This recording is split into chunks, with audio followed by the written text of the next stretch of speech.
because the wise man is he who is able to distinguish those things which are his responsibilities from which are not his responsibilities. So I feel as though let's back up. The climate change is a human-induced thing. We are in this predicament because we don't recycle. We keep using our atmosphere, putting dirt in our atmosphere, putting gases in our air, which in the long run can kill us and make us endangered species. I feel like it is our responsibility to keep us going. And it's our responsibility to just live on this world and live life. And we can't do that if we manage to damage the air that we live on and all that good stuff. And which actually helps me correlate that back to Berlin, which he explains the positive and negative liberty. When positive liberty is doing whatever you want in a way with no intent of anything holding you back.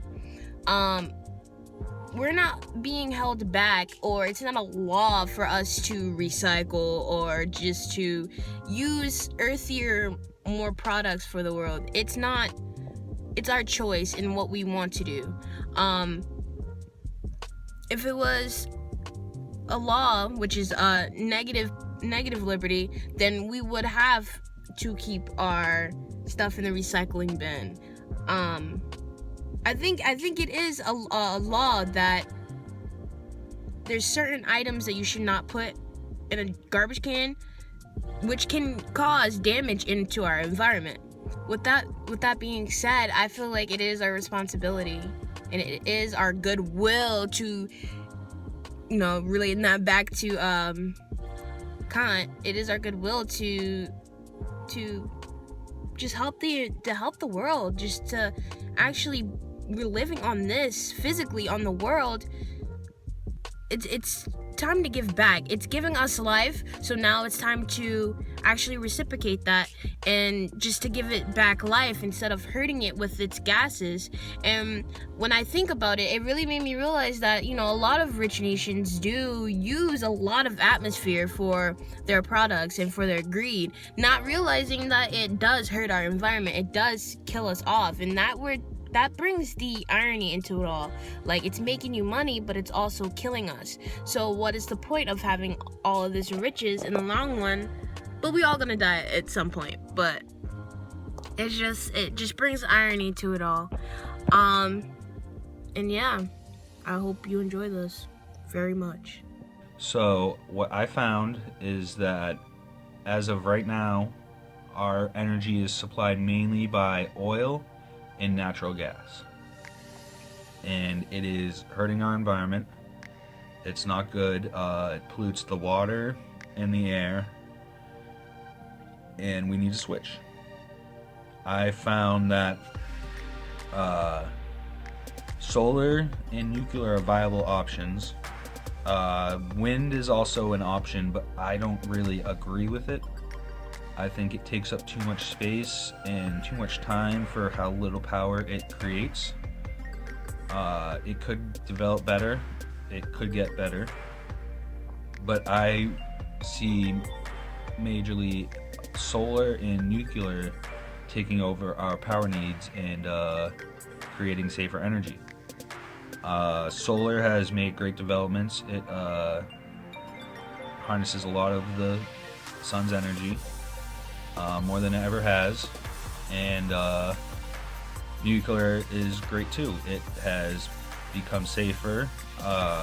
People have developed ideas of plants that could reuse the waste, so there is no disposing of it, there's just reusing it. Also, safety has been greatly improved on, both structurally and the people who work there, to keep them more vigilant in what is going on with the power plant. And I think that through negative freedom, we could achieve what we need. I don't think people will, on their own, switch, because it's so easy to get oil and natural gas right now, and it's made so cheap by subsidies and such that people are blinded by how easy it is, and that needs to change. My topic was biodiversity and extinction and global warming's effect on the two. So I'm here at a nature conservation in Groton, Mass, and on my way through the trail here, past more than a few bottles, some aluminum or tin that looked like it just got dumped. And if I head a mile or so more down the trail, I'll see a huge logging lot, like right next to the nature conservation. But what I found in my research was how global warming affects individual species as well as ecosystems as a whole greatly. Something like 98% of the greenhouse gas effects, emission, whatever, goes into the ocean, and it contributes to coral reef destruction and the loss of habitat for many species. But the main thing that was found is just how devastating the loss of one species can be to an entire ecosystem. For my analysis, I chose to look at Courtney's article on climate justice, and I found in her article that the fact that richer nations choose to ignore emission protocols the most because of their high output because of industry was something that Berlin would look at as an exercise of negative freedom, negative liberty, because even though there is a restraint put in place, the United States chooses to mask their emissions and get around that constraint in order to free themselves to do basically whatever they want. And as far as positive liberty goes, Berlin states that we need to be a master of our own destiny. And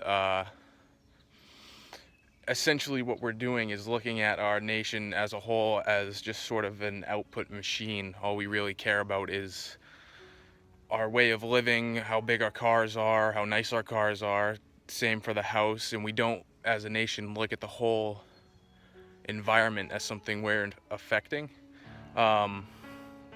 So as Berlin states,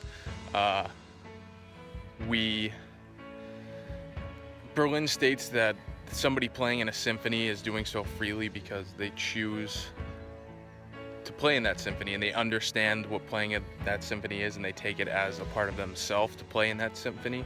They're not a slave to the composer. So, hearing some animals.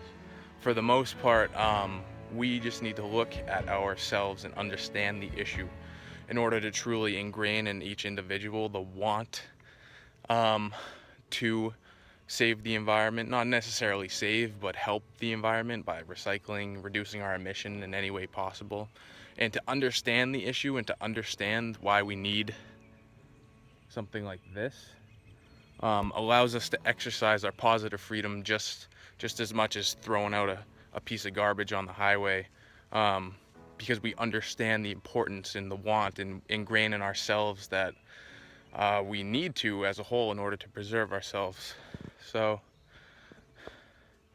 yeah, I would generally say that Berlin looks at the issue itself as an exercise of our both negative and positive freedoms, but the fact of saving the planet can just as much be an act of our negative and positive freedoms as well. I personally did deforestation, which is basically, in a little summary, is cutting down trees. But it's a lot more than just cutting down trees. For example, if you take Zimbabwe over in Africa, they're taking down trees left and right. That's for sure. They got 66,000 merchants selling trees every day, and they're making land for agriculture, tobacco. Big companies want to put their tobacco leaves in there to make more money and have more money. And basically, looking in the near future, Zimbabwe, instead of having its nice forest and ecosystem, it's gonna be a desert. And it's awful. And to think about, every single minute there's 48 football fields of trees taken down in the world, which is just incredible. To think if each state had its own football field, it'd be them taking down a football field of trees.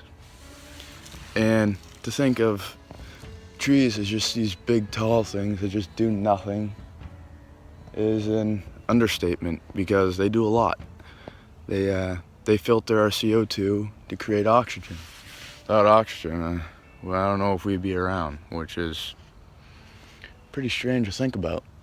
And people think that firewood and fossil fuels, burn them off, it's bad, but they don't understand how bad it is. And when you burn a tree, you're burning up the carbon inside the tree, and you're just adding to the greenhouse gases going into the atmosphere, which is destroying this planet. And if you just leave a tree alone, it'll grow, it'll die, it'll decay. During that whole process, you bet it's a filter, and it's filtering that carbon, making the air easier to breathe, and greenhouse gases just wouldn't be a thing. And there's only one planet, and there's 7-8 billion of us. We're gonna take care of it. There's only one of them.